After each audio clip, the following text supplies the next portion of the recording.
What's up, tribe? Thank you for being here and welcome to my channel. Today's post is titled Decision, and as this is a dialogue between Matias and his higher self, I'd be referring to Matias as me and his higher self as I am. Me. Today I decided to go to the pyramid to write down everything you showed me for today. The feet guide the way, the steps we take, where we want to go.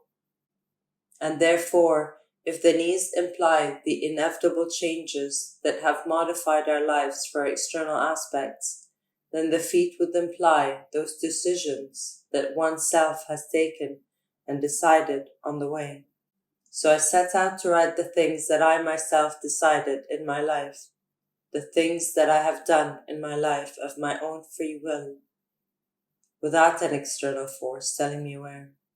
With great pride, I wrote the question you asked me. What are the decisions that you yourself have made and that changed your life? And when I was making the list, I realized that none of them had been of their own free will. I am. What did you see this in? Me. Well, the first thing I wrote down was going to study pedagogy. But then I remembered that it had been my guides who told me that I should go back to Argentina to study specifically that career. Then I thought that doing Romamor had come from me, but no. It was the mandate I took from Roy Littleson. And the messages I received in Antarctica, I thought about the fact that I bought my own house, but I realized that it was never my will, but rather an intention of my mother and for my mother and the female lineage of my family. I thought about my mission, that I chose to fulfill it. However, what I do is because of an ancestral mandate, not because I've chosen it. I also wrote to be able to travel where I want and when I want, and to be whoever I want, to be free in the world. And I think that that's the only thing I felt was my own. Although most of the time I travel for missions, for tasks, and my task is to travel, then suddenly I felt it was not really my decision. I am. What is deciding for you? Me. Being able to choose for myself the things I want to live. And today I realized that all the things that I thought I had decided were not like that, but were planned or dependent on reactions from the past or the environment.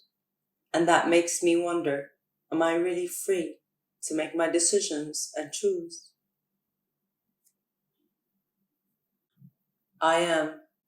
First of all, understand what decide really means.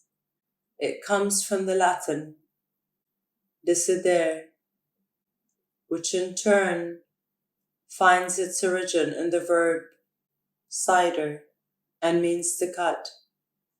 Me, cut like with scissors? I am, exactly.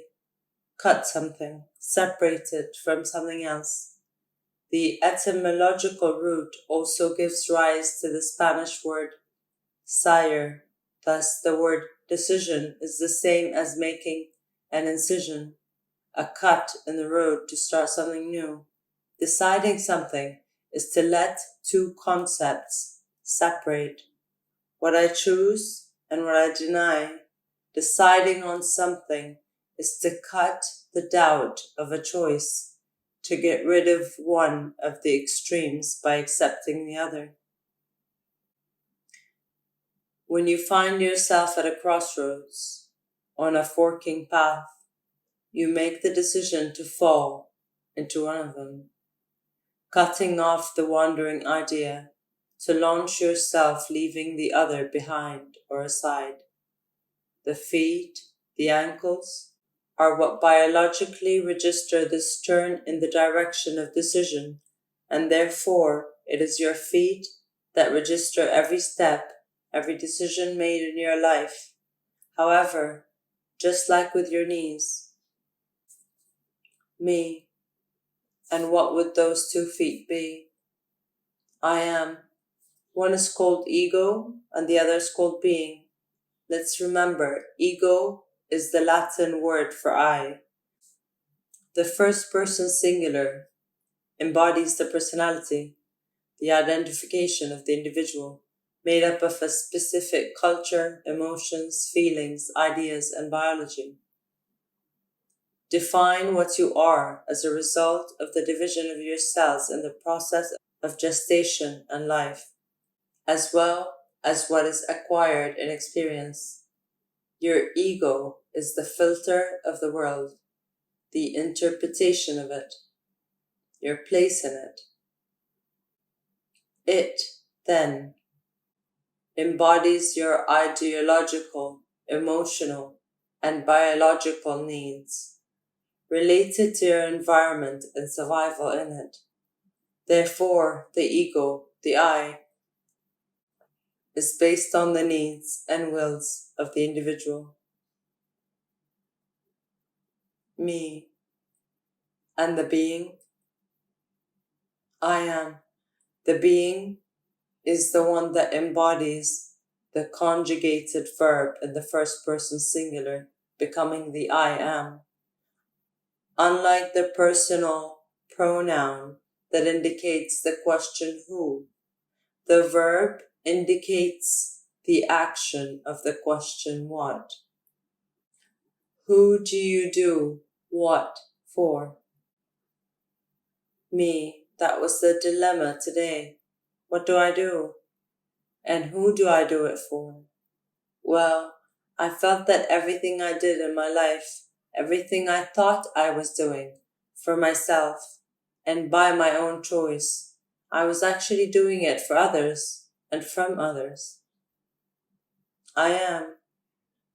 The great dilemma of the 2 feet. Me, which one? I am. What is the foot that moves you forward? The one that rises to take the next step, or the one that holds you steady so you can take it? Me, in what way? I am.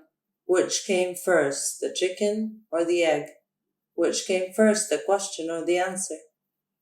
Me. There are abstract questions, difficult to answer. I am. Was the I or the I am first? Me, I understand. It's a Ouroboros, like the snake that bites its tail. I am.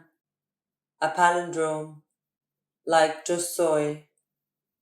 Think then, who makes the decisions of your life? Me. Both? Humans have emerged from a single cell, like all living beings. Unicellular organisms that learn to do mitosis, sharing genetic material, multiplying and diversifying along the paths of evolution. Learning from life everything you need, you could be what you are today. The more than 30 trillion cells that the average human possesses arose from just one, and yet they are all different and have different potentials from each other. They formed organs and they divided among themselves, even though they all make up a single body together. But human consciousness, the development of the contemplation of the external, led the individual to be separated from the rest, which created a culture based on the grouping and separation of things. The brain was designed to catalog objects and situations, so that in this way he could analyze probabilities in a more accelerated way, anticipating situations. What we have already explained with prejudice Now, this also generated the idea of separation from the inner world, from the spirit, soul, and body, from being as diverse aspects. He separated the heavens from the earth, the divine from the mundane. Every decision that humans have made in their history has divided the world into dual and opposite concepts, and so the fight between the parties is built. The conceptual and real battle, in many cases, between the polarities, both seeking to free themselves from the opposing force that controls or imprisons them. The pronoun fighting the verb. Do you see the irony? Me, it would be impossible to create. We could not manifest anything or decree ideas. I am both the verb and the pronoun would become useless. The struggles between tribes, between peoples and cultures for hunger, territory, religion, began to be reflected in the philosophical, ideological, and conceptual. Thus, beings on the way to awakening position themselves in a determining vision of the cosmos in which it is believed, thought, that there is an external and spiritual or universal force that guides, controls, dominates, determines, and that humans are mere puppets of a cosmic chess game manipulated by interdimensional elites. Me, and isn't it? I am. We will discuss the fact in depth later. But now I want you to understand this concept. Tell me, who has advanced more in human civilization? Those who believed and have faith in a superior force, or those who feel free to develop their unlimited abilities? Me, I would say that the second group, atheism, agnostics, and scientists, have done more for the advancement of humanity than those who believe in an order diagrammed by a higher mind. I am. And do you know why this happens? Me, I do not. I am, because whoever believes in the possibility of a superior mind over the individual mind is limited to the hope of being saved from their evils without responsibility for their actions, and to the faith of believing in certainties without the need to seek diverse answers in depth. Me, you're practically telling me not to believe in what I feel, in the universal mind, in the guides, in teachers, and in so many other things that I felt and lived. I am. Oh no, I never said that. Pay attention to me. The I, the ego, who perceives things, does so from need, from desire, from survival, in the middle of a separate cosmos, and so it projects guilty and saviors out. From both the religious and the atheistic, the ego's limiting. But when you open yourself to spirituality and science, you return to the pronoun, a verb. You stop feeling sorry for yourself, referring to the cosmos according to your own human needs, and you begin to be an active part of the universe. You become God. The path of spirituality and science both discover that the potential is inside, not outside. But recognize that the power of the universe does not lie in the galaxies, but in the atoms. Both know that the truth is not out there, but within oneself. There he finds responsibility. There he discovers that the I is a tool, and that the I am is the action that is carried out with this tool. None of them are real, because by themselves they do not exist. The universe creates itself. Each step is your decision. Sometimes the I advances first. Sometimes the I am advances first. But while one advances, the other supports it.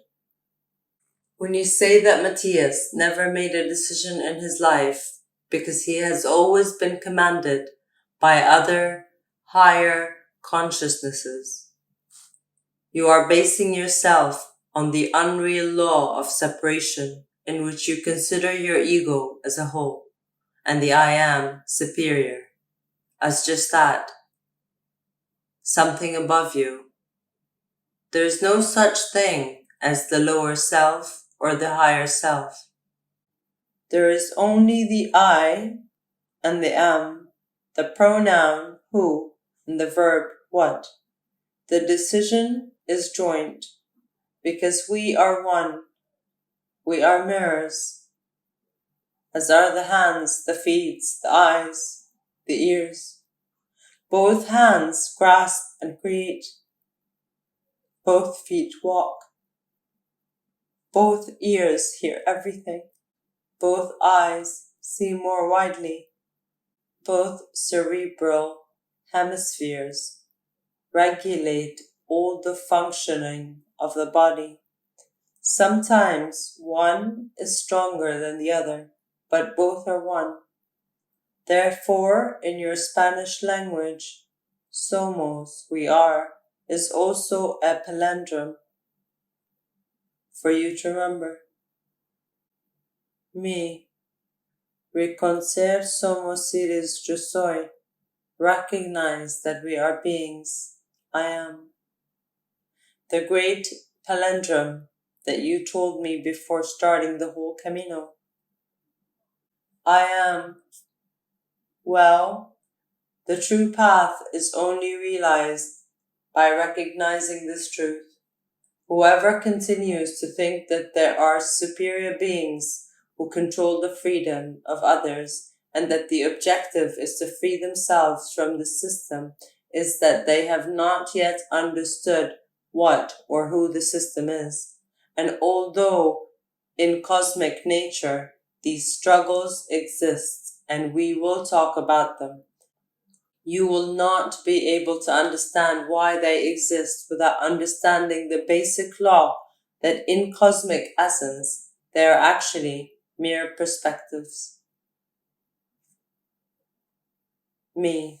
So it is not me who decides in my life. It is the two of us as one. It is the I am. I am.